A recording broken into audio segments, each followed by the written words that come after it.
¿Qué tal amigos? Muy buenas tardes. Soy el abogado Uriel Díaz. Bienvenidos nuevamente a Justicia en Redes. Hoy me encuentro con... ¿Qué tal? Buenas tardes, soy el licenciado Moisés Mastranzo Tlalpa. Perfecto. Eh, pues hoy les traemos un tema bastante interesante, abogado, pero antes, por un poquito platicar de lo que nos ha llevado aquí a este tema, que vamos a platicar un poquito del tema de violencia familiar. Anteriormente, abogado, estuvimos hablando de nuestras experiencias en temas de feminicidio, en temas de violencia familiar, partiendo de los juicios. Incluso hoy tuvimos una audiencia un poquito enfocada en ese aspecto. ¿Qué es lo que nos podría comentar? ¿Qué nos podría compartir? Pues más que nada de los temas anteriores, mecanismos alternativos, que era la suspensión condicional y un tema muy sonado que es el delito de violencia familiar. Al Correcto. menos yo decía la vez pasada y ves que te comentaba antes de que iniciáramos con esta sesión, em, como abogados, al menos ejerciendo esta profesión, sí o sí vamos a tener un asunto, al menos un asunto de violencia familiar. Sí, Porque es algo que comúnmente y tristemente se da en nuestra ciudadanía, en el día a día, la violencia familiar y lamentablemente el tema de la agresión del hombre hacia la mujer, ¿no? Eh, en la sesión anterior, que eran mecanismos alternativos, este delito se puede prácticamente solucionar o tener un archivo definitivo con la suspensión condicional. sí. Desafortunadamente y afortunadamente. Lo digo así porque pues ya sabes que cuando somos defensa nos conviene la suspensión condicional sí o sí. Pero cuando somos asesores, ahí cambian las reglas. Cuando estamos del otro bando es correcto, cuando estamos del lado de la víctima, ¿cómo es de complicado acreditar una reparación del daño totalmente integral, ¿no? Y que sea justo y a veces por los recursos de la víctima, porque está en una desventaja impresionante. Por lo general el hombre es el que trabaja, es el que lleva los ingresos y en este caso las personas que no trabajan, que no tienen el ingreso, están en una desventaja total y no pueden contratar peritos que puedan a lo mejor justificar el pago de la reparación o puedan contratar hasta, en su caso, abogados. O sea, es la misma, digamos, la misma sociedad o el Estado quien tiene que cubrir, digamos, esa, no deficiencia, pero sí podríamos llamar como que ese equilibrio para que estemos en una igualdad de armas, que así Claro. llaman nuestros colegas abogados. Pero interesante los temas, si no los han visto, pues los invito a que más adelante o le pongan pausa al video y puedan ir a ver los videos anteriores, mecanismos alternativos de solución de controversias. Sí, claro, en episodios anteriores estuvimos tocando temas relevantes a violencia familiar, a feminicidio, a los medios alternativos, pero hoy más que nada lo importante es nuevamente informarles a todos ustedes que nos están siguiendo. Nos hemos percatado que ha habido una buena respuesta por parte de toda, ahora sí que la comunidad que nos ve, y es por eso que el día de hoy traemos información que creo que puede ser de utilidad. Vamos a hablar un poquito de política, un poquito de temas que han impactado, al menos en el estado de Puebla, abogado. Sí, ha resonado no solamente en el estado de Puebla, sino de manera internacional. Un asunto que al parecer no ha dado fin, pero ya tenemos un resultado o la sociedad lo que más pedía y sobre todo la familia pedía una sentencia condenatoria en el asunto de Monzón, Cecilia Monzón, que fue un asunto que sucedió en el año 2022 y a raíz de todo ese tema, apenas en enero de este año, 2026, apenas se dictó una sentencia condenatoria. 4 años después del hecho. Es correcto. Lo platicaremos desde nuestro punto de vista profesional, lo que a nuestro parecer se hizo como abogados, tanto como la persona que ya es condenada, que en este caso es Zavala, y también del lado de la víctima, de un tema dentro del procedimiento, cómo fueron surgiendo los pasos y a nuestro punto de vista y nuestra opinión. Nosotros no tuvimos el asunto, pero pues también creo yo nuestra opinión como profesionistas, yo creo que también es válido, ¿no? ¿Cómo ve usted, abogado? Sí, claro. Ahora sí que va a ser un análisis desde un tema social y desde un tema, como lo dice el abogado, un tema profesional, dándole un enfoque completamente jurídico.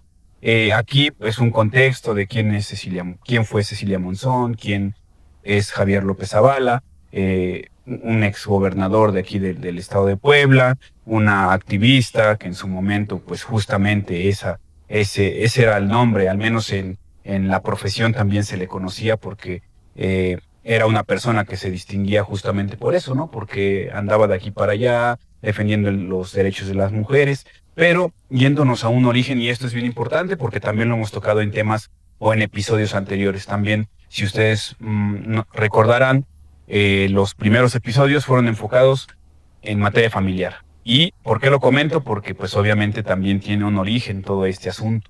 Entonces también extendiendo la invitación, si ustedes no han visto esos episodios que tienen que ver con juicios de divorcio, juicios de guardia y custodia, juicios de visitas y convivencias, también los invitamos a que en la parte de abajo puedan ir a visitarlos. Entonces, ¿por qué tocamos este asunto? Abogado, previas pláticas a que iniciáramos la sesión, usted me comentaba cómo es que dio origen todo este asunto. Si usted gusta compartirles un poquito de lo que fue prácticamente lo que originó todo ese hecho para que pues tengan un antecedente y sepan principalmente de qué estamos hablando, ¿no?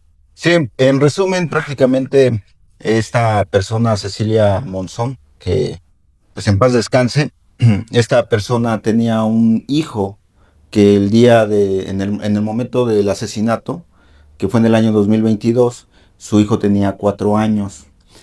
Por diferencias con esta persona, este sujeto Zavala, quien tenía la relación sentimental, pues sintió una presión social porque Cecilia Monzón era muy mediática. Y como lo acabas de referir, ella era activista.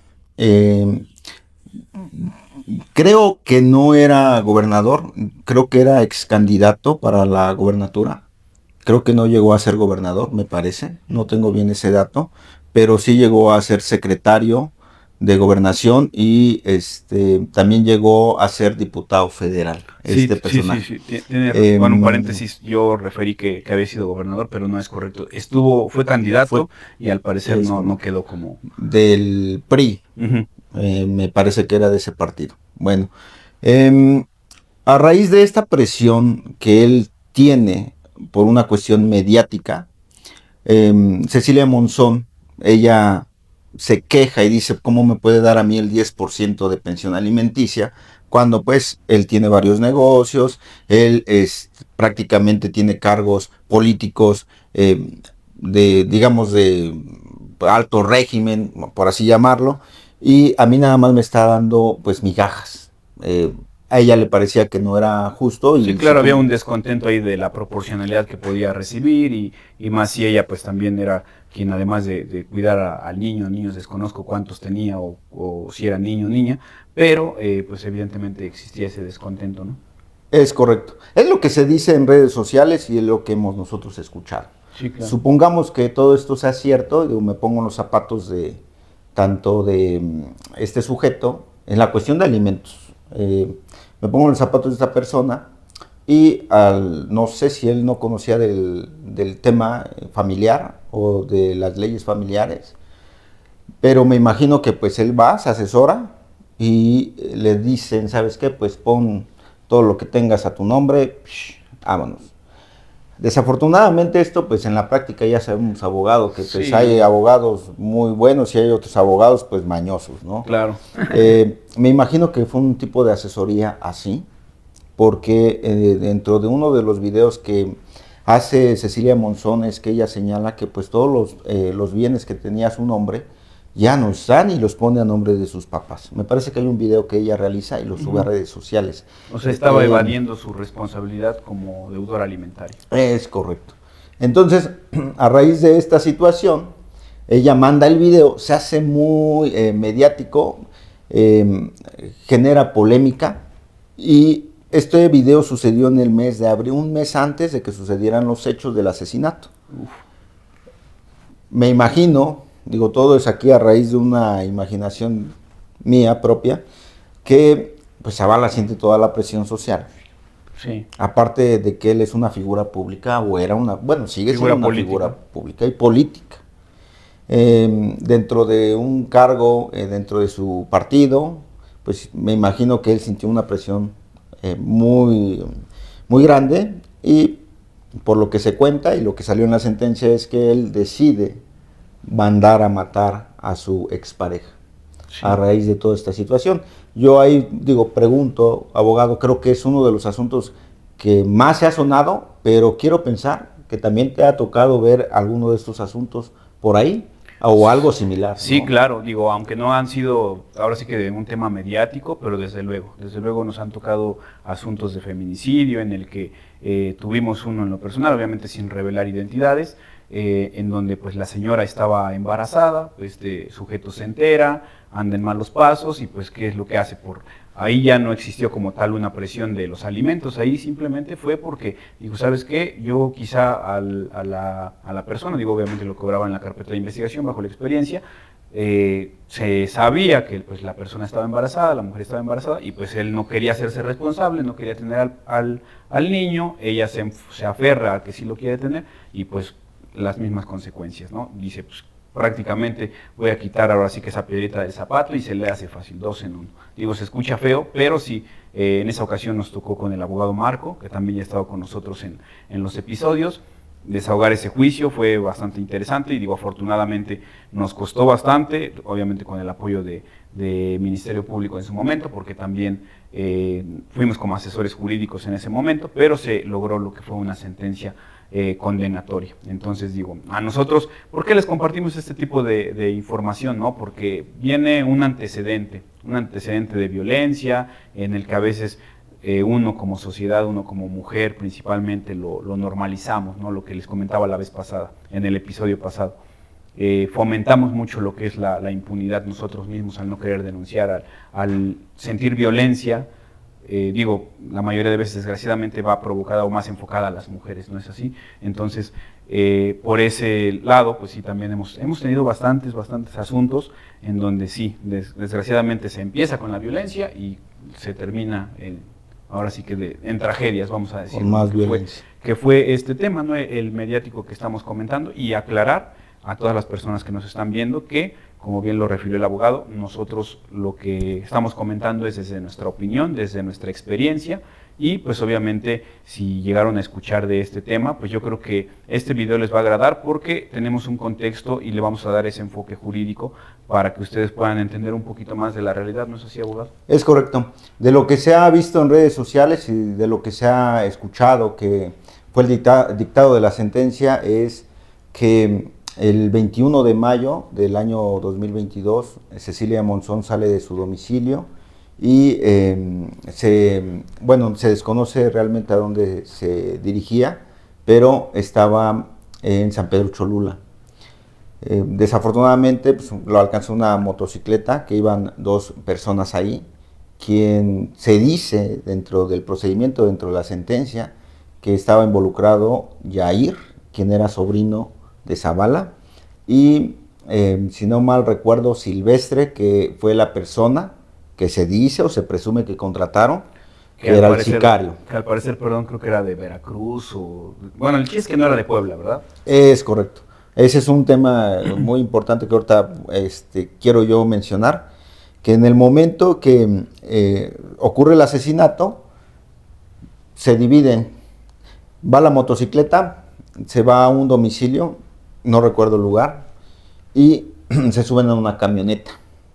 Y esta persona, Silvestre, que es el sicario, se va, diría yo, a esconder, no encontré yo otra palabra, se va a esconder al estado de Veracruz. Y esta persona, el sobrino, tiene comunicación con Zavala vía telefónica. Eso fue lo que lo ligó. Es correcto. Dentro del procedimiento, digo, la llamada telefónica tiene mucho que ver, es muy importante. Cuando la fiscalía se propone, porque sí tiene los recursos, pero considero yo que no tiene el personal, porque es muchísima la demanda de trabajo, muchísima la demanda de trabajo. Pero en este asunto, como fue muy mediático, se tomó el tiempo y se tomó el personal para que se pudiera hacer una investigación en la cuestión telefónica. Les llaman sábana telefónica. Sí, se le dio prioridad 100%. Y también son datos conservados. ¿Por qué datos conservados? Son datos conservados los registros telefónicos que tiene cierta compañía. Bueno, no voy a decir nombres, pero se les pide información, pero esa información son información privada. No cualquiera puede tener acceso, sí, claro, a esa información. Y esa información solamente puede ser autorizada por un juez federal. Se tiene que hacer solicitud mediante Ministerio Público. Ministerio Público tiene que justificar para qué necesita esa información. Y si es realmente justificada, lo tiene que firmar el fiscal general del Estado. No el de la unidad, sino el general. Hace el proyecto, yo así lo llamaría, hace el proyecto, fiscal general del Estado lo revisa, si lo ve viable, lo firma, porque también es una responsabilidad. Sí. Caen en una responsabilidad, los fiscales generales del Estado, al firmar, no leer. Bueno, ya sabemos que si firmas y no lees, te puedes meter una broncota. Pero ahí, si lo leen y a pesar de eso no llegaran a comprender la justificación o nada más porque sí lo piden, se pueden meter en un problema. Entonces, firman la solicitud, llega ante el juez y el juez federal tiene que autorizar. Una vez autorizada, que me imagino que por el procedimiento y el resultado que se obtuvo, el juez lo autorizó y se obtuvo una sábana telefónica, es decir, en pocas palabras, un historial de esas llamadas, quién llamaron, en qué ubicaciones estaba, es correcto, en dónde se encontraban estas personas. Yo desconozco en dónde se encontraba Zavala, yo desconozco después a dónde se dirigieron exactamente estas personas, Yair, Silvestre, que fue el sicario. Desconozco exactamente dónde, porque no llevamos el procedimiento como tal, pero lo que yo me imagino o presumo es que pues se encontraron estas líneas telefónicas, estos cruces telefónicos, y es así como pudieron dar con esta participación autora y material. Sí. Autora es el que lo planeó, que en este caso se lo acreditan a Zavala, y material fue el que lo ejecutó. Claro. ¿En compañía de quién? Pues el que lo iba manejando la motocicleta. Sí, al final no deja de ser cómplice, no deja de estar ahora sí que poniendo de su cosecha para que se perpetúe el acto, ¿no? Entonces, y algo bien importante a la gente que nos está viendo, no solamente la fiscalía realmente funciona. Desgraciadamente a veces tenemos esa idea errónea, abogado, de que llegamos, denunciamos, nos hacen esperar, nos revictimizan, incluso pueden llegar a utilizar esa palabra o ese término las personas que llegan a denunciar, pero realmente tienen herramientas, realmente existe. Obviamente partimos de que estamos hablando ahorita de un tema que fue completamente mediático, hablando pues obviamente de la víctima, hablando de quién fue Cecilia Monzón y hablando de quién es Javier López Zavala. Pero al menos en la experiencia, vuelvo a comentar, también hemos tenido asuntos en los que quizá no suenan, uno está ahí al pie del cañón, realmente nos hacen caso, pero ¿qué es lo que tenemos que hacer? Estar ahí picando piedra para que pues obviamente ya sea por órdenes del fiscal, ya sea por órdenes del Ministerio Público, se efectúen actos de investigación, pero yo creo que eso es bien importante, porque yo creo que a más de una personita ahí le va a estar sonando ahí en su cabecita el por qué esa sábana telefónica.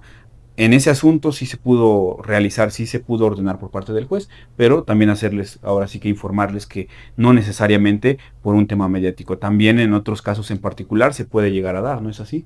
Es correcto. De hecho, como vuelvo a repetir, el acto de investigación se puede solicitar, pero vuelvo a lo mismo, esta solicitud tiene que pasar por el Ministerio Público, su titular, y posteriormente el fiscal general, posteriormente con el juez federal. Todo esto es una gran labor y a veces como ciudadanos, es más, como abogados también lo llegamos a mencionar, pues qué tan difícil o qué tan complicado podría ser una solicitud para una sábana telefónica, ¿no? Sí. Qué tan complicado es. Pero detrás de todo eso viene todo este trabajo. Por eso es que a veces se tiene que tener una buena asesoría legal, lo que tú comentabas, abogado. ¿Para qué? Para que nosotros podamos evaluar si dentro de esa investigación es viable poder obtener una sábana telefónica, un cruce de llamadas. Sí. Y solamente en lo que yo he visto, en lo personal, son asuntos que realmente se llegan a justificar esta solicitud, no en cualquier asunto. Sí, claro. No en cualquier. Y hay asuntos que honestamente no se necesitan. Si regresamos al tema de violencia familiar, son Sí. actos que ocurren dentro del De domicilio. oculta realización. Que le Es llamamos. correcto. Y cuando hay escasez de recursos o está en una pobreza extrema, pues realmente a veces no se cuenta con vía telefónica o con teléfonos o No, o a veces ni con señal, ¿no? No hay ni antenas correcto. que nos puedan dar. Ahora sí que, bueno, ahí desconozco de la tecnología cómo funciona, si a pesar de que un teléfono no tenga señal, pueda arrojar una geolocalización. Y eso también lo vimos, recordará abogado, hace unos, que será un año, un poquito más de un año, que nos contactaron por un asunto de secuestro, en donde justamente ahí íbamos en calidad de defensa. Y justamente a las personas que detienen en su momento fue por justo lo que comentan, ¿no? Esa habilidad o esas herramientas que tienen en esa unidad por el tipo de delitos de que se trata, que pues obviamente ahí sí tienen la sábana en donde ven y monitorean, y en un 2x3 los agentes de investigación ya están ahí.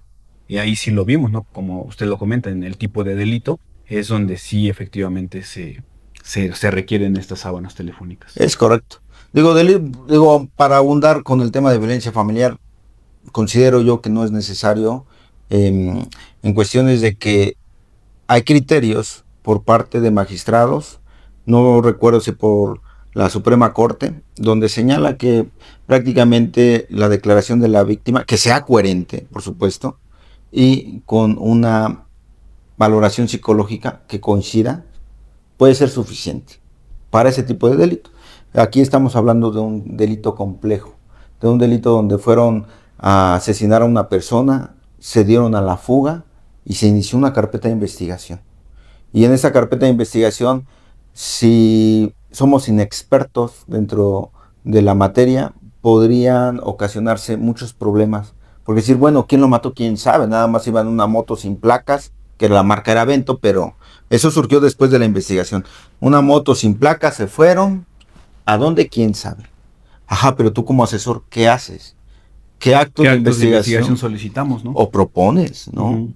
La ley te faculta a ti como asesor y una gran responsabilidad que tienes como asesor para poder proponer actos de investigación que sean pertinentes, que sean idóneos, que tengas que justificar la necesidad para qué lo vas a ocupar. ¿Por qué? Porque tú bien sabes, abogado, que dentro de un juicio, si la prueba no es lícita, va para Sí, por abajo, mucho. va para Nos abajo. encontramos también muchas veces en esos supuestos en donde llegamos incluso a juicio, en el auto de apertura, pero pues ahora sí que una buena defensa, pues la destruye, ¿no? Y ahora sí que resulta nada más ahí abundante nada más. Es correcto. A veces yo considero que no es tanto que sea una buena defensa, que hay buenos abogados, colegas, muy, muy buenísimos, pero a veces considero que es del lado de la fiscalía, del lado de la asesoría jurídica, no de la víctima. La víctima ahí no tiene que cargar con esa responsabilidad, pero sí de la fiscalía y de la asesoría jurídica. ¿Por qué digo esto? Porque por estas deficiencias, por estas faltas de técnica, por estas faltas de poca preparación o de falta de preparación, mejor dicho, la defensa se agarra de ahí y estas personas salen, o Sí, así decirlo, ¿no? Pero por esas cuestiones, no es tanto que sean una buena defensa. Yo así lo considero, así lo he visto.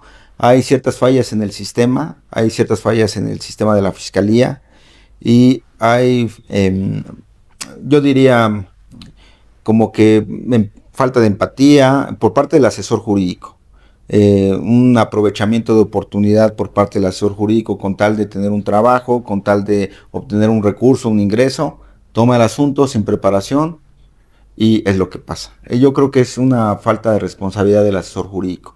Nos hemos encontrado con muchos asesores jurídicos que desafortunadamente pues no dan ni una, no sí. dan ni una. Sí, y aquí, y es bien importante, ahora sí que referirles, nos estamos, ahora sí que saliendo un poquito, pero ya haciendo un paréntesis en esto de lo que es un asesor jurídico, es el que coadyuva con el Ministerio Público, es decir, no solamente lo han dicho en algunas ponencias los mismos jueces, ¿no? El asesor jurídico no está nada más ahí para, de adorno, ¿no? Con el Ministerio Público acompañándolo, sino además de que tiene el deber de verificar, de revisar que obviamente el Ministerio Público actúe conforme a las facultades que él tiene, también tiene ese derecho de poder aportar, en este caso, como usted lo dice, solicitar en su momento actos de investigación que crea oportunos, tener intervenciones, porque justo cuántas veces nos hemos encontrado que entramos como defensa y asesor jurídico, pues me adhiero a lo que refiere el Ministerio Público, pues ese tipo de situaciones pues no es realmente por donde se busca o el objetivo de una figura como asesor jurídico.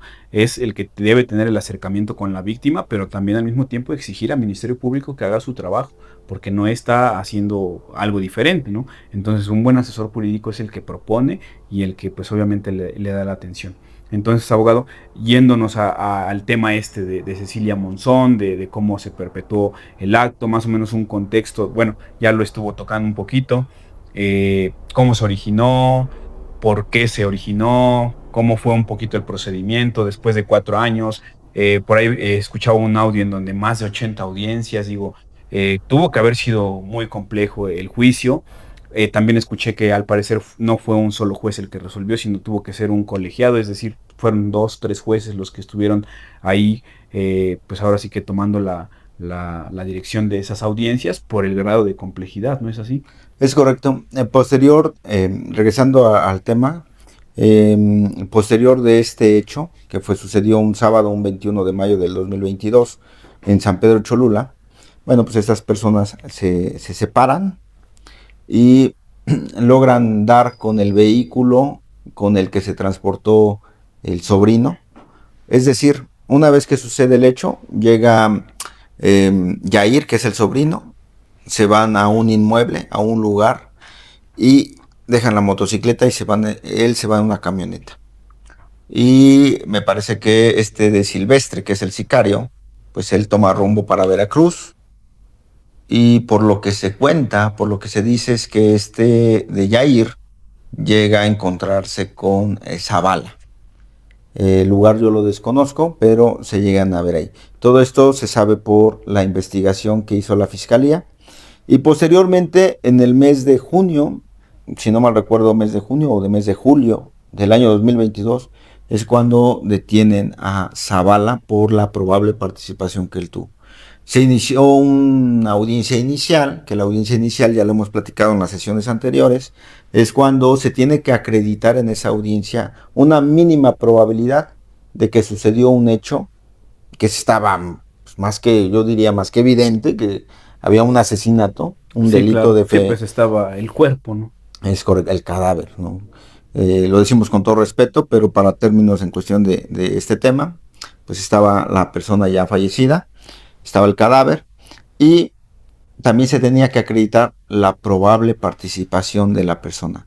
Aquí curioso porque también estaba como sospechosa en ese momento Bárcenas, si no mal recuerdo su nombre, Bárcenas, que era la persona que prestó o rentó la camioneta. Esta persona también la vinculan a proceso porque dicen, a ver, nada más necesitamos un estándar mínimo de probabilidad. Hay colegas abogados que yo estoy de acuerdo con ellos que dicen, estándar mínimo pero debe ser suficiente. Y hay un juez que es del estado de Puebla, que da cursos en redes sociales, que él también dice, ¿cuánto es esa mínima probabilidad? Y él ha señalado mínimo un 50-60%. Es O el sea, de ahí mínimo. para arriba. Exactamente. No nada más es un 1%, no. Háblame de un número porcentual. Mínima, pero que sea considerable al final, ¿no? 50-60%. Es correcto. Y le dicen, pues era tu camioneta y está tu nombre. Y Perdón. ahí se subió Yair y se fue a encontrar con Zavala. Ok.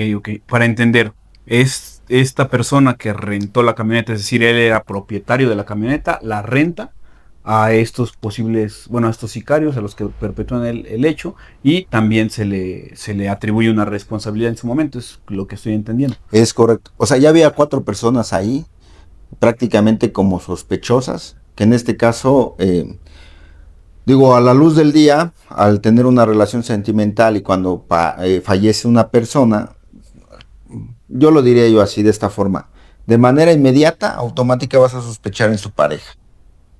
Desafortunadamente así, o afortunadamente así lo tenemos socialmente. Ya en la cabeza, de manera automática, vas a sospechar qué le pasó a esta persona. Hay que preguntarle a su pareja qué le pasó. Sí. Entonces ahí tienen al primer sospechoso. Y posteriormente dicen, se fue en una motovento de quién sabe, de quién era, quién sabe. Pero lo vimos que el sobrino se fue en una camioneta. ¿De quién era la camioneta? Bárcenas. Y encontramos al sobrino y ahí nos arroja con el sicario por la telefonía que se dio. Toda esta telefonía que se dio.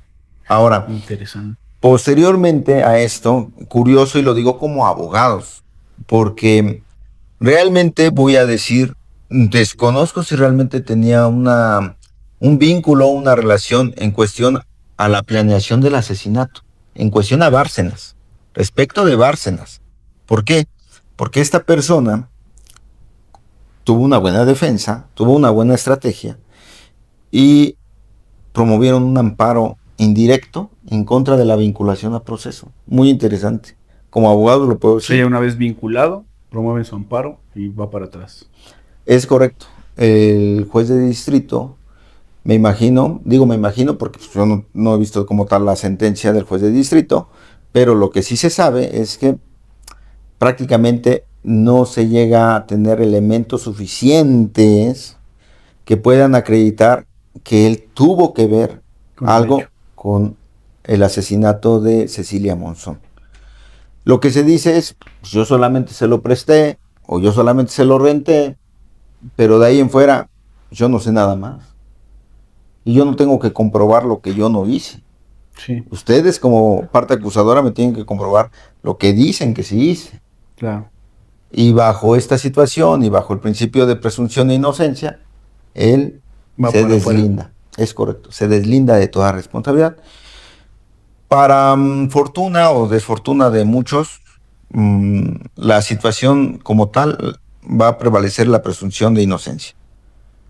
Porque se ha dado casos, abogado, que a veces las personas están en el momento menos esperado, en el lugar equivocado, y pues, vámonos para adentro. Sí, justo lo que comentábamos en el episodio anterior. Repito, si no lo han visto, pueden acudir a visitarlo. Justamente eso referíamos en el tema de medidas cautelares, que muchas veces existe, ahora sí que está la persona en el lugar menos indicado y pues obviamente pasan a traer, la pasan a traer en este tipo de situaciones, ¿no?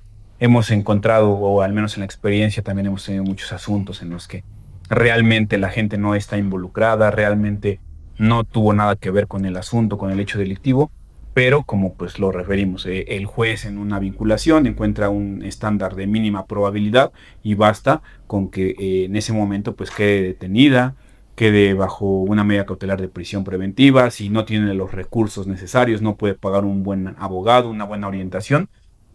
Y hay un término bastante fuerte que se maneja en México, que es la justicia es para el que le alcanza. Entonces, está mal empleado porque nosotros a veces, al menos en lo personal, en la firma, sí lo podemos decir con mucho orgullo. Hemos representado asuntos que no hemos recibido un peso, pero al final es una labor social que como profesionistas realizamos y eso, créanme que también es una satisfacción importante. Entonces, el hecho de estar ahorita comentando este tipo de asuntos, de asuntos mediáticos, asuntos que realmente llegan a impactar, es justamente para eso, para que exista ese análisis y podamos ahora sí que informarles a todos ustedes. Es correcto.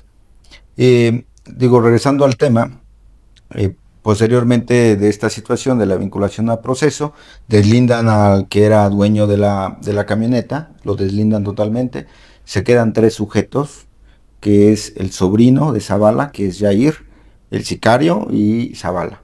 Ellos llegan hasta la etapa de juicio oral. Llegan a la etapa intermedia, donde se depuran pruebas, pero llegan a una etapa de juicio oral. Y aquí lo que impresiona, lo que llama la atención, digo, entiendo yo que por ser un tema muy complicado, muy complejo en su estructura, además de eso, lo que llama la atención es que fueron alrededor o más de 80 audiencias. Es impresionante. Comúnmente, y lo máximo que su servidor ha visto, son 20 audiencias, Y si eso ya acaso 25 muchísimo. audiencias, y hasta eso se va cansando porque dentro de cada jornada de audiencia, de juicio oral, entran 6, 8 órganos de prueba o testigos por practicidad, por así llamarlo, ¿no? 8 personas que entran a juicio y rinden su declaración ante el juez, prácticamente por jornada laboral, es decir, por día. Pero aquí fueron más de 80 o alrededor de 80 audiencias dentro del juicio oral. El juicio oral es una etapa en específica donde tienen que pasar todos los testigos a declarar ante el juez lo que ellos saben y les consta. Pueden ser peritos, pueden ser testigos que vieron, pueden ser personas que hicieron un acto de investigación y tienen que decirle al juez qué es lo que hicieron. Prácticamente es esa la situación. Ahora en el mes de enero del año 2026 de este año, el 8 de enero, se dio lectura de la sentencia, que fue una sentencia condenatoria, que se estableció que sí había una responsabilidad, que sí había una culpabilidad y que prácticamente se le acredita en este caso a Zavala, al sobrino y al sicario. Sí. Si tú me preguntas, yo diría, creo que el sicario, híjole, tenía pocas esperanzas. Ya en un tema personal, particular. Sí, ya yéndonos a un análisis como defensa, ¿no? Viéndolo desde ese punto de defensa. También, perdón, la interrupción, abogado. Yo llegué a escuchar que realmente en ese asunto decían es que pues no hay que incrimine como tal a este señor, ¿no? En su momento. Pero pues obviamente estábamos viendo de puertas para afuera, dijeran, porque no conocíamos lo que relaciona y lo que justamente se empezó a comentar que fue la sábana telefónica, ¿no?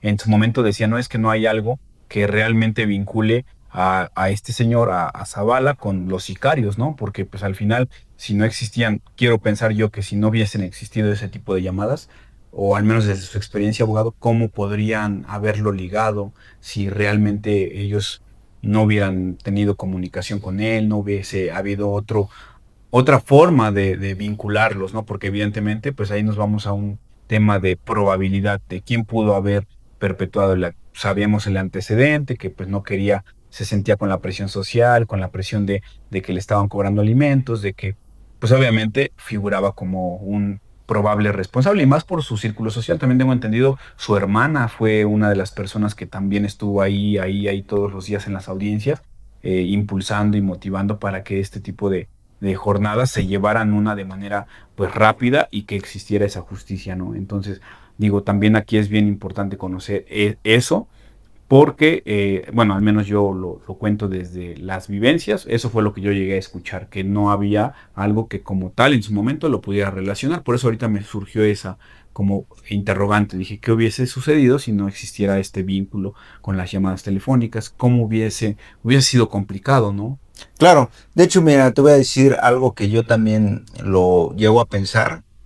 El hecho de que tú tengas una llamada telefónica con la persona que se dice es sicario y mata, pues él a lo mejor en su segundo trabajo, él es plomero, electricista, albañil o tiene algún otro servicio, no lo sé. Y que tú tengas llamadas con esta persona, o esta persona puede no ser sicario, pero al final de cuentas tuvo una discusión con su vecino o con tu mismo vecino y terminó asesinándola o matándola, ¿no? Y tú tuviste ya estas llamadas. Yo preguntaría, el hecho de que tengas una llamada 2 minutos antes y luego 3 minutos después, eso no dice nada. O sea, si tú me dices, sí están las llamadas y todo eso, ¿no? Yo no tengo que acreditar qué relación tengo. Tú me tienes que acreditar como fiscal, como fiscalía, como asesor jurídico, como parte acusadora. ¿Qué relación dices que yo tengo con él? Sí. ¿No? Están las llamadas, sí, pero ¿qué más? Yo aquí lo que puedo decir es, y lo que está en la ley, si no mal recuerdo, el 265 del Código Nacional de Procedimientos Penales, tiene que hacerse una valoración conjunta de de todas las pruebas o los elementos que se tengan en juicio. Y no sé si recordarás, también un juez en una audiencia dentro de una resolución, él nos comentaba, las pruebas tienen que ser como una cadena. Sí. No recuerdo bien la palabra, eslabones. Iba a decir yo argollas, pero eslabones, argollas no, pero eslabones. Eslabones. Y todas esas pruebas se van a ir enlazando Sí, hasta una tener, con otra. es correcto, una cadena. Así son las pruebas. Digo, creo que no hay ejemplo más claro que en ese asunto, si nada más hubieran llevado la sábana telefónica, creo yo que no hubiera sido suficiente. No, no les iba a bastar. Y además porque está más que evidente, fueron 80 o alrededor de 80 audiencias, lunes, miércoles y viernes, si no mal recuerdo. O sea, por semana, sí o sí, 3 audiencias. Y dentro de esa audiencia, no sé cuántos órganos de prueba desfilaban al día. ¿Cómo cuánto duró el juicio, abogado? Perdón. Más o menos por todo el procedimiento, le calculo que 2 años, 8 meses o 3 años. Del puro juicio. Por lo que he escuchado. No, del juicio, híjole, yo le estaría yo calculando como 8 meses, 1 año. Y es bastante. En promedio, bueno, al menos en la experiencia que su servidor ha tenido, son 2 meses, ya exagerado. Y ahorita 8 meses, sí fue bastante. ¿Eh? Tuvimos uno en el estado de México, en la Ciudad de México, creo que tardó 1 mes. Ah, el del, ¿cómo se llama? El penal de Por Santa Marta. Santa Bueno, Marta. Pensé que ibas a decir el nombre, pero no, en Santa Marta. No, el penal de Santa Marta. Es correcto. Pero este asunto sí fue muy alargado, creo que fueron alrededor de 8 meses. Voy a revisar el dato, pero sí fue bastante tiempo. De que fue alrededor, más de medio año, fue más de medio año, eso sí lo puedo asegurar. ¿Y 3 jueces? Fue un tribunal colegiado, son 3 jueces. Yo creo que por el asunto, creo que sí lo ameritaba. Yo así lo veo. Sí, claro, pues fue, repito, un tema que impactó a la sociedad y digo, ahora sí que estamos tocando este tema porque si bien es cierto no tuvimos como tal el patrocinio, la representación, pues se tuvo de alguna manera una cercanía, tuvimos a lo mejor la posibilidad de conocer cómo más o menos se llevó a cabo, pero sí, abogado, sí fue bastante interesante. Digo, afortunadamente la gente hoy está tranquila porque se logró una sentencia condenatoria, digo, hablando de la familia, hablando incluso de las mismas activistas, mujeres que tanto en Puebla como en el país podemos encontrar. Yo creo que esta fue una nota bastante impactante para ellas, ¿no? Es correcto. Si no mal recuerdo, 60 años de prisión para las personas que estuvieron en el juicio. La Zavala, que fue la persona intelectual, que así se le dice dentro de la sentencia, que fue quien planeó este asunto. Cómplice, que en este caso fue el sobrino, Yair, y el sicario, que fue Silvestre. No, Esas pero 3 personas. ya ese señor tiene como arriba de 50 años ya. Pues sí. Estamos hablando de 60 años.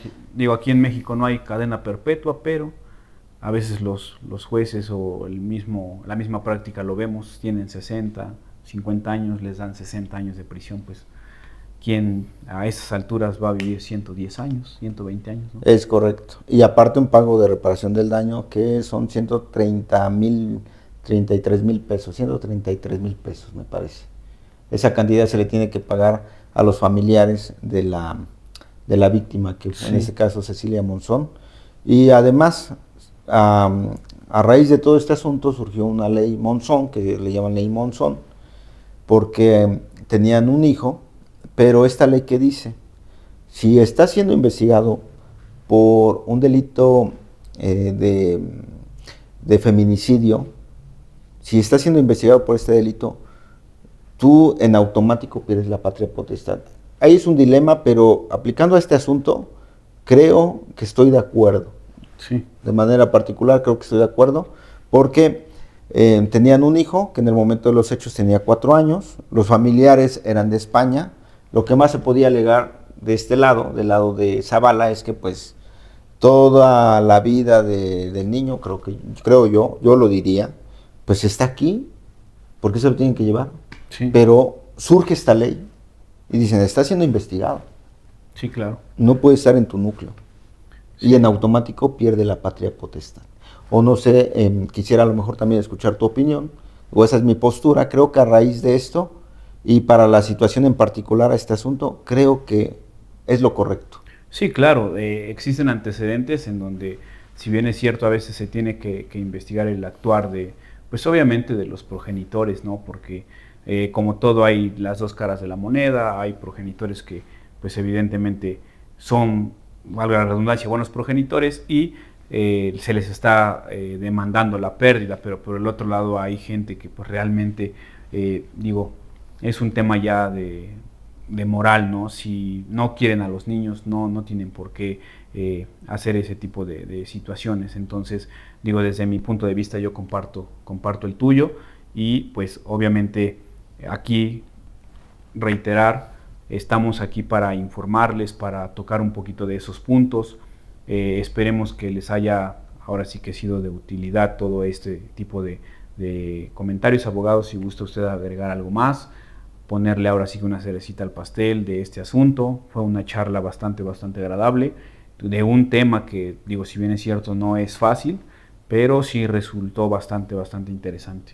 Claro, menciono esto de esta ley porque habías mencionado un asunto de una persona que estaba embarazada, una mujer que estaba embarazada, y en este caso la expareja va por diferencias de su relación, va y le dispara, ¿no? Sí.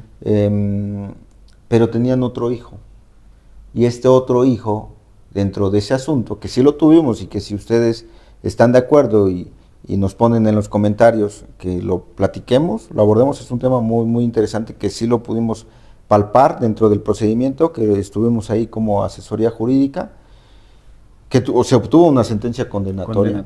Pero el que se dice que mató a la persona, que dentro de una sentencia condenatoria se acreditó sin duda alguna que él fue el que le disparó, que él fue quien la mató, tenía un hijo y tramitaron un juicio de guarda y custodia, y que en su momento a él, a la persona agresora, le habían dado la guarda y custodia. Por eso creo yo que dentro de este asunto particular, porque también lo ameritaba ese otro asunto, el señor no tenía por qué tener la guarda y custodia, porque surgió una situación, si no mal recuerdo, y tú me vas a corregir, si en dado caso que me equivoco, influyó mucho dentro de su hijo. Una, porque su hijo era testigo presencial. Y dos, tenía una imagen, lo voy a decir así, de superhéroe hacia su papá. Una lealtad, y no lo iba a traicionar en juicio. Eso a nosotros nos quedó clarísimo. Sí. Pero vuelvo a lo mismo, si quieren que comentemos de ese asunto en particular, lo podemos hacer con mucho gusto. Vamos a cambiar nombres para que no haya problema. Pero creo yo que a raíz de estos problemas que han surgido socialmente, la ley va evolucionando. Hay cosas, todavía muchísimas cosas que hay que cambiar, pero a veces no lo hago, pero en este caso yo creo que sí lo voy a hacer. En este asunto yo felicito a la institución que es la Fiscalía, la felicito porque hizo un gran trabajo, también al Poder Judicial. Desafortunadamente hay otros asuntos que, híjole, pues nos va muy mal. Sí, no claro. Es como quisiéramos que nos fueran. Vamos a la Fiscalía y nos reciben de la patada, no todos, aclaro, pero en este asunto creo que hubo un gran trabajo. Se pusieron a chambear. Se pusieron las pilas. O había una presión social. Sí, también. Pero cuando uno se propone, lo hicieron muy bien. Sí, yo creo que lo hicieron muy bien. Perfecto. Pues creo que esto fue todo. No sé si tienen algo más que agregar. Si no, nuevamente les damos las gracias.